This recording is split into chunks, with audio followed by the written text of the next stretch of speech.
Alright guys, so I know I've said it before, but I think I've done it. I think I've finally made the dream setup.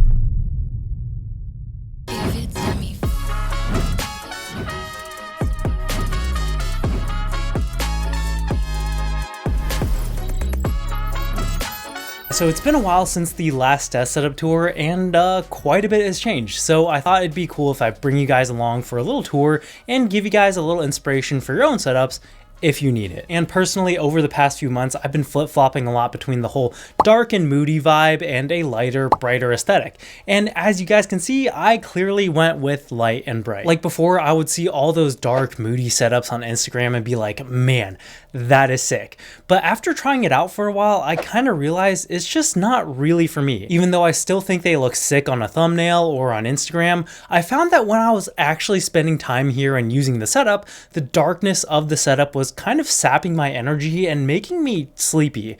And for a place that's supposed to be built for getting stuff done, that's not really what you want. So with this setup, I tried to go with a brighter aesthetic, which I think in general encourages higher energy levels. So let's get this started off by talking about the desk. You actually can't get this one specifically anymore. It's an L-shaped sit-stand desk from Fully. I think they got bought out by Herman Miller a few years ago and they don't sell this one anymore, but I'll try to leave a link to a similar desk. But to be honest, what brand of desk you get doesn't make a huge difference. Generally, the more expensive ones are a little bit more solid and don't wobble as much, which is nice, but that's about it. I do think getting an electric standing desk is worth it though, because being able to stand up and stretch for a while doing a long session can be really nice, and I personally wouldn't really want to go back. That being said, I still do spend most of my time sitting, and for that I have the Herman Miller Aeron. I feel like at this point everybody knows about this chair, so I won't say too much, but I think it's awesome and definitely not overhyped. It really encourages you to sit up straight with good posture, and if you tend to get hot, nothing can beat the breathability of this mesh. Now, moving on to what you guys are probably more excited about, all the tech on here, and the centerpiece for the whole setup, and what I spent by far the most money on here has to be this Pro Display XDR from Apple. So this is, I think, the most expensive single piece of tech I have ever bought, and I regret nothing. I think a lot of the time people underestimate the value of having a good monitor, and if you think about it, it's what you're going to be staring at for 99% of the time that you're at your desk, so it makes sense to invest in something good. And this one is by far the best looking monitor I've ever had. Like before getting this, whenever I was doing anything color critical, I always had to double check everything was looking good by sending it to my phone or looking at it on the built-in MacBook screen, because to be honest, those are the only ones that I really trust and have been proven to be reliable and accurate for my needs. But now I don't need to, because this is even better. Also, because it has really great peak and sustained brightness, I can now open my window. Like before, with pretty much any other monitor, if I opened my window, that light would kind of overpower the monitor and it would make it really hard to see what was going on. And I feel like if you're trying to be alert and awake, it's nice to have as much light as possible, especially natural light. And lastly, it's one of the only monitors on the market that has a glossy screen, which I love because it makes everything look so much sharper. Like the sacrifice of having everything always look kind of soft for the minor benefit of glare reduction never really made sense to me, and I'm glad this one comes default with the gloss finish. So yeah, it's super expensive and I was really hesitant at first, but I think it's worth every penny. I also got the $1,000 stand with it, but that was just because I got it used as a package for a pretty good deal. And it's definitely the nicest monitor stand I've ever seen, but it is by no means necessary, and I would not recommend you go and spend that kind of money on a stand. Anyways, what I've got powering the whole setup is the 16-inch MacBook Pro. This is actually the 2020 M1 Max model, and even though it's a little old at this point, it still runs great and handles everything I throw at it with no problem. And I love how I basically never hear the fans on here. Even if I'm video editing or anything, it stays silent, which really helps my sanity. So I keep it open on the stand from Human Centric just so I can use the screen as a secondary display. It's not ideal because it's a little small compared to the Pro Display XDR, but I'm not quite ready to shell out the money for another one, so for now this does the trick. I do like the stand though, it's well made and I think it looks great, but it's not the most stable thing in the world. Like whenever I put the laptop onto it, it wobbles a lot, but once it's on there, it's pretty good. So to connect the laptop to the rest of the setup, I've got the CalDigit TS4 Thunderbolt dock. I include one of these in all my setups because they really help keep the cable management under control, and it only takes one cable to dock in rather than a separate cable for the monitor, keyboard, power, and everything else. And the TS4 has been by far my favorite one I've used because it has a great selection of ports and it just works. Like I've had some in the past that have had weird quirks. Like every time I restart the computer, I would also have to physically unplug and replug the cable back in, which got old really fast. Not all of them had that issue, but all of them had a weird quirk like that, which got really annoying. With this one, I haven't had any issues like that. It just works as I would expect it to. I'm also really enjoying this right angle Thunderbolt cable just because it makes it look that much more clean. And to keep my phone charged, I've got this Magsafe Charger from Nomad. It keeps it upright so I can keep an eye out for notifications, and it's really well made. Basically just one solid block of anodized aluminum. For the speakers, I'm still using the Kanto Tux. I've had these guys for a few years now and I love them. Mainly for the design because, I mean, come on, just look at them.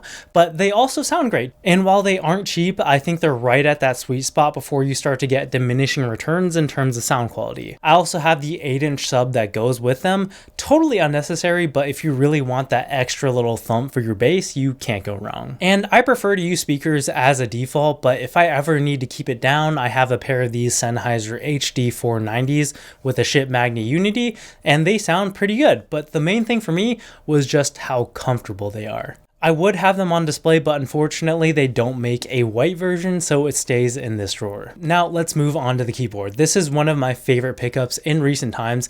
This is the Black Diamond 75 from Dry Studio.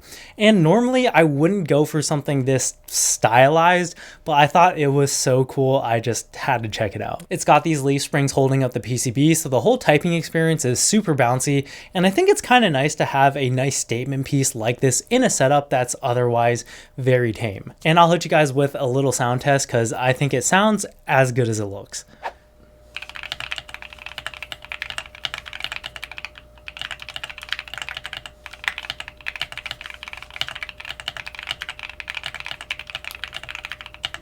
Okay, so next up for the mouse, we've got the Logitech MX Master 3S. I've been using this for a long time now, but I still think it's the best mouse on the market in terms of ergonomics and overall usability. Especially having that side scroll wheel for video editing is pretty much essential for me at this point, and my only complaint is that the white colorway seems to show stains pretty easily, and nothing I do seems to be able to get those off. I also have a Magic Trackpad, and that's literally just there for the occasional gesture. Super extra and unnecessary, but I really enjoy having it there, so I thought, why not? And speaking of unnecessary, I also picked up this reactive ferrofluid thing, and basically all it does is react to the sound happening around it and make the ferrofluid do a little dance.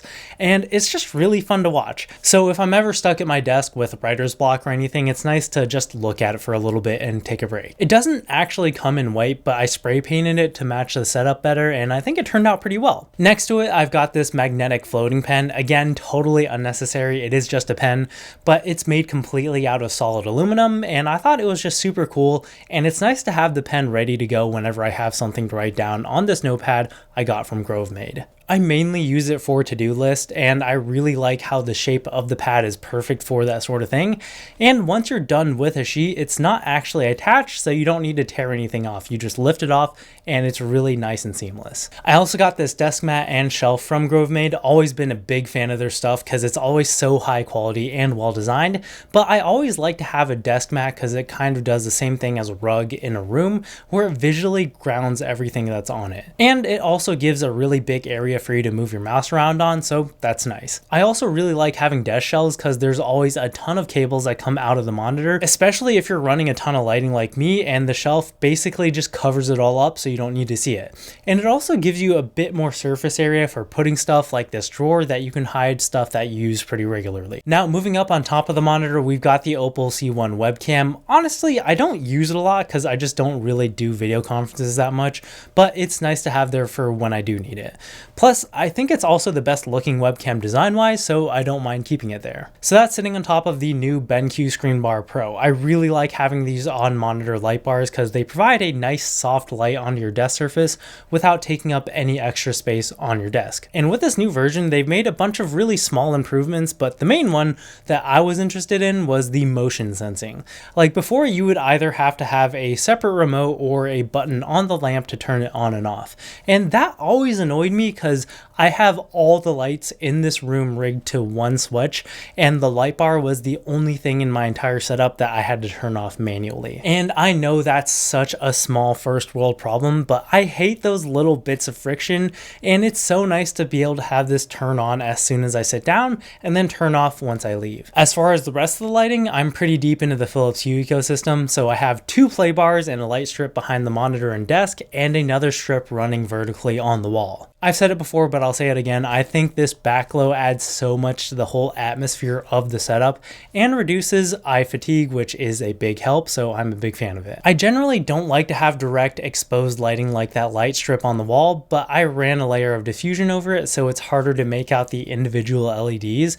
And overall, I'm pretty happy with it, but I really wish Philips Hue did a better job with that, because if you look really close, you definitely can make out the LEDs, and it just gives off a cheaper look that I'm not a fan of. I've also got a set of wood slat panels from the wood veneer hub on the wall, and I think they do a good job in adding some natural elements to the space and giving it a higher end vibe. I would have gone the whole way with these things, but they are surprisingly expensive, and I think this is good enough for now. The prints are in IKEA Riba frames, but the prints themselves are from my website jchen.store.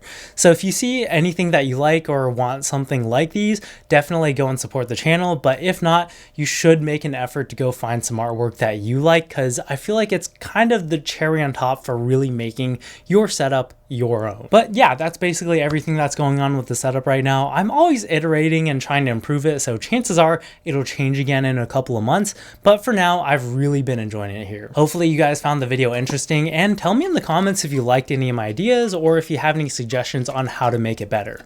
But that's it for this one. Thanks so much for watching, and I'll catch you guys in the next one. Peace.